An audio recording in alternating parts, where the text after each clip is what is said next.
El debate de la economía, con Jordi Benítez.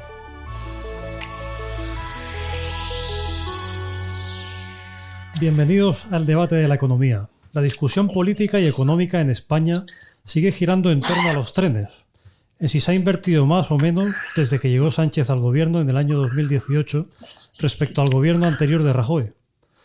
Sea, lo que está claro es que la inversión no ha sido la suficiente y que los responsables deberían pagar las consecuencias. Ya ha pasado casi un mes desde el accidente de Adamuz, que fue el 18 de enero, y aquí todavía no ha dimitido nadie. Mientras tanto, la economía mundial sigue avanzando, y la percepción es que lo hace mucho más rápido que en Europa, y desde luego que en España, por mucho que el gobierno diga que vamos muy bien. Por poner un ejemplo, nuestro país acaba de ser excluido de otra reunión importante de líderes europeos, la que ha tenido lugar antes de la reunión de competitividad económica en Bélgica. Parece que cada vez pintamos menos, y además la percepción sobre la corrupción en nuestro país aumenta, algo que no es nada positivo. Para hablar sobre todo ello tenemos hoy con nosotros a Daniel Lacalle, economista jefe de Tresis. Bienvenido, Daniel. Muchas gracias por invitarme. Y a Lorenzo Bernaldo de Quirós, presidente de la consultora Free Market Corporate Intelligence. Bienvenido, Lorenzo. Muy buenos días, Jordi, un placer estar con vosotros. Igualmente, oye, pues si os parece, empezamos hablando de este panorama que tenemos en España, que parece que está muy focalizado ahora mismo, Daniel, en torno a la inversión en el ferrocarril, que es lógico, porque claro, hay que esclarecer lo que ha ocurrido, hay que ver las responsabilidades, ¿no? Pero quizá pues también están dejando fuera otros temas importantes, ¿no? Que han salido en las últimas semanas, ¿no? Pues como el dato de enero de empleo, que es el peor desde 2012, desde enero de 2012, ¿no? La regularización de inmigrantes, todo el esperpento aquel que hubo con las pensiones. ¡Qué horror! ¿Qué te parece, David? ¿Cómo ves la situación ahora mismo? Y que, no sé, ¿qué te preocupa más que se esté quedando fuera? Aunque es lógico la cuestión del debate, ¿no? Sobre la inversión en infraestructuras. Bueno, que la inversión en infraestructuras es insuficiente y además penosa en cuanto a su ejecución es un dato, ¿no? Eso no se tiene que debatir. O sea, el gobierno dice que ha invertido más. Pues lo que está claro es que ha invertido mal. Eso desde luego. Y que no es una cuestión de debatir tampoco, porque la inversión en términos reales y además por viajero se ha reducido de manera significativa, y eso lo entiende cualquiera, pero es que además en lo que se ha invertido muy mal, y desde luego, como bien decías, es increíble que a estas alturas todavía nadie haya dimitido, cuando el ministro debería haber dimitido, porque es que ha mentido una y otra vez en las comparecencias de las que se vanagloria. En cuanto a la situación económica, lo llevamos diciendo mucho tiempo, España no es un modelo de crecimiento, es un espejismo estadístico.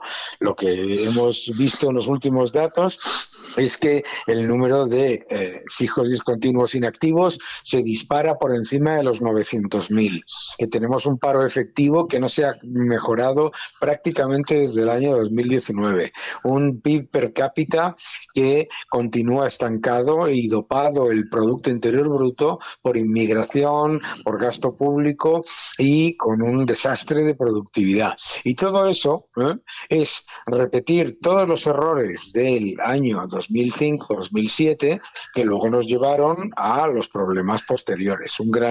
Una gran oportunidad perdida.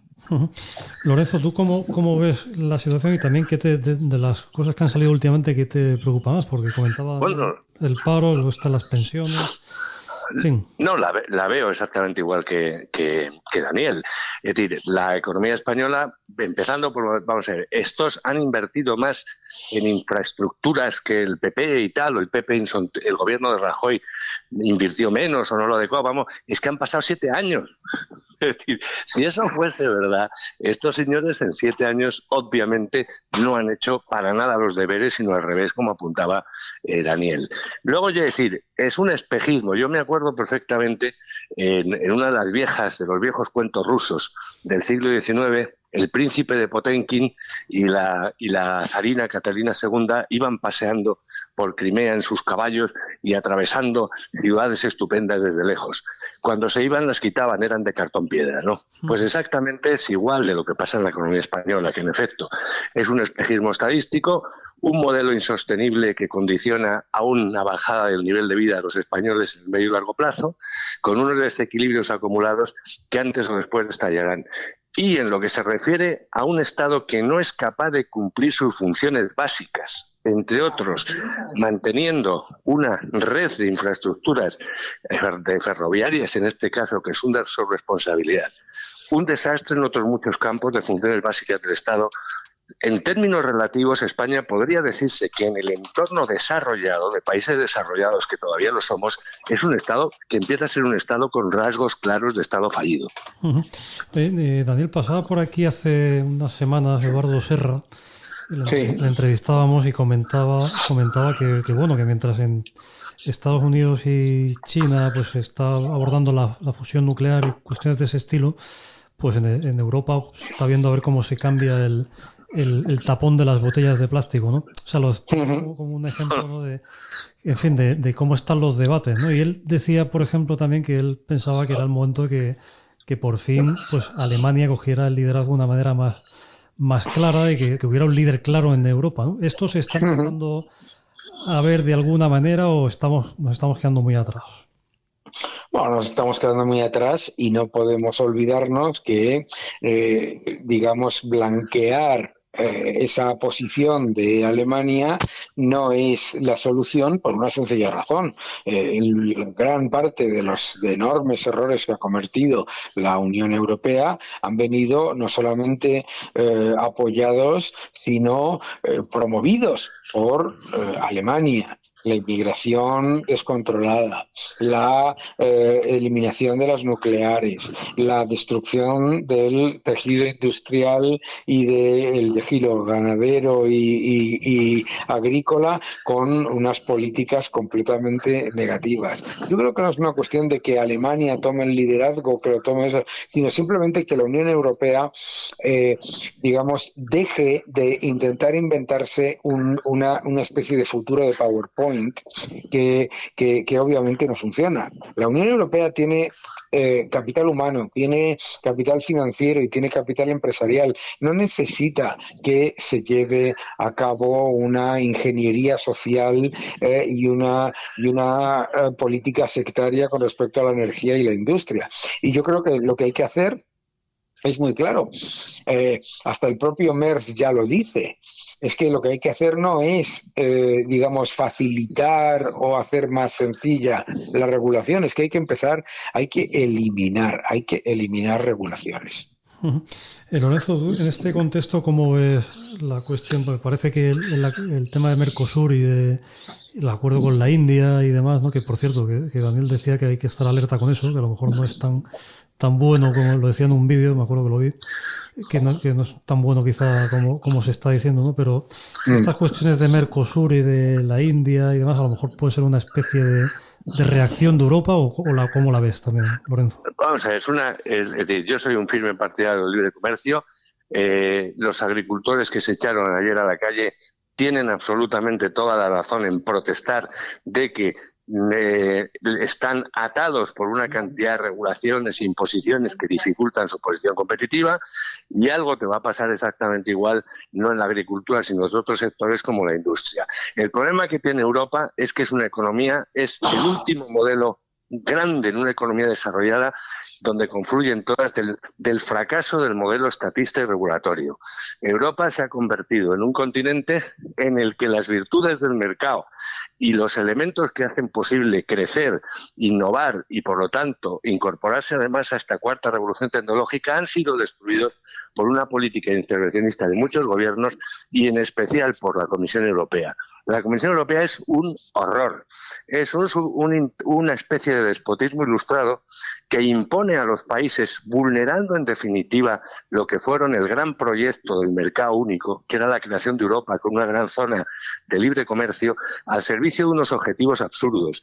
Salvar el planeta, en vez de concentrarse en salvar la civilización y la economía europea, es un disparate. Y eso es lo que refleja de alguna manera lo que es la política del Pacto Verde y toda la transición energética, ¿no?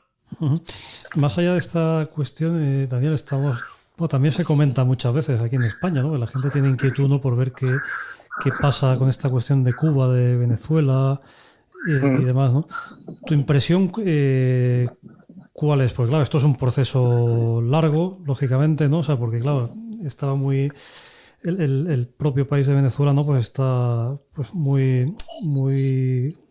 digamos, constreñido, ¿no? Por toda la red que se ha ido tejiendo, ¿no? Entonces eso requiere tiempo, ¿no? Pero ¿cómo ves que va avanzando y cómo ves la situación también de Cuba y cómo crees que puede avanzar la cuestión? Bueno, la situación en Venezuela está mejorando a una velocidad que no se ha visto en décadas, ¿no? Y eso es muy importante. Yo he tenido la oportunidad de compartir un panel con Leopoldo López recientemente en el que lo decía exactamente eso. No solamente Venezuela está hoy mucho mejor que a finales del año pasado, sino que está mejorando a ojos vista. Lo que pasa es que la gente parece que se olvida de la enorme dificultad que tiene Venezuela, porque no solamente es una dictadura parasitaria y asesina, sino que además tiene toda una serie de administraciones paralelas y de elementos que hacen muy complicado una transición rápida. Pero la transición está siendo mucho más rápida de lo que la gente al menos parece leer, ¿no? Fíjate, en las últimas semanas se ha sacado del país a las avispas negras cubanas, a la Guardia Nacional Revolucionaria iraní, se ha sacado a los miembros de Hezbollah y de las FARC que estaban allí literalmente funcionando como policías paralelas. Se ha hecho una ley de amnistía, se ha ordenado el cierre del helicoide, se ha hecho una ley de hidrocarburos. Todos esos factores son cambios estratosféricos comparado con lo que es. ¿Qué es lo que está pasando en Cuba? En Cuba lo que está pasando es que la dictadura cubana, como siempre, que es un sistema parasitario y victimista, lo que está haciendo es utilizar a su población para presentarse como víctima de una situación creada por la propia dictadura, y la dictadura lo que está haciendo es robar a manos llenas no solamente los 45.000 barriles al día que produce la propia Cuba, que es interesante esto porque parece que es que los medios de comunicación de competidores vuestros se olvidan de que Cuba es un productor de petróleo que produce lo suficiente para atender a su demanda interna, sino que es que además está robando lo que recibe gratis de Venezuela y de México. Lorenzo, sobre esta cuestión, ¿cómo la ves? El régimen venezolano está absolutamente cuarteado. El proceso de transición a un sistema democrático es irreversible y la cuestión es el tiempo. Y para eso será necesario antes hacer una estabilización del país y acometer procesos de, entre comillas, depuración. Pero yo soy muy optimista respecto al futuro de Venezuela y que esto desembocará indiscutiblemente en unas elecciones libres que obviamente ganará la oposición. Respecto a Cuba, pues que está muerta, ¿no? Es decir, el problema, la caída de Venezuela te va a producir un efecto dominó en el resto de los regímenes dictatoriales en el continente, y en concreto Cuba y Nicaragua. Si la nueva doctrina de seguridad americana, y con toda la razón, enfatiza la necesidad de instaurar sistemas pro-occidentales en el hemisferio occidental. Y entonces eso supone que las dictaduras de este tipo, que solo se han soportado, en efecto, con el soporte externo de iraníes, rusos y chinos, eso se ha acabado. Entonces yo creo que el proceso en Cuba va a ser mucho más rápido de lo que se prevé, porque a diferencia de Venezuela, el régimen cubano puede en su totalidad colapsar. Daniel, en otro plano distinto a este, ¿no? Pues estamos también en cierto modo pendientes de lo que vaya haciendo Milei, ¿no? Porque a lo mejor aquí en España en un momento determinado pues hay que hacer algo parecido, ¿no? Hay que rehacer, o sea, limpiar el sistema, ¿no? Y volver a ponerlo en marcha de nuevo, ¿no? Siguen saliendo datos muy positivos, ¿no? La pobreza que está en nivel más bajo desde el año 2018. ¿Cómo ves? ¿Qué cosas resaltarías así de lo último que has podido ver por allí? Hombre, yo creo que los datos son muy importantes, ¿no?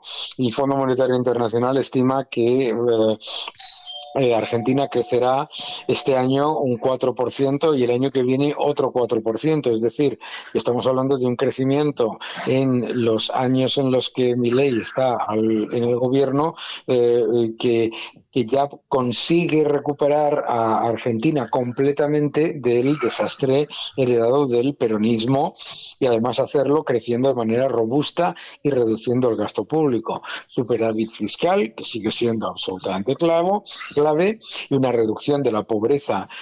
Bueno, el último dato de pobreza habla de un nivel de pobreza en Argentina que es el nivel más bajo desde antes de la pandemia, ¿no?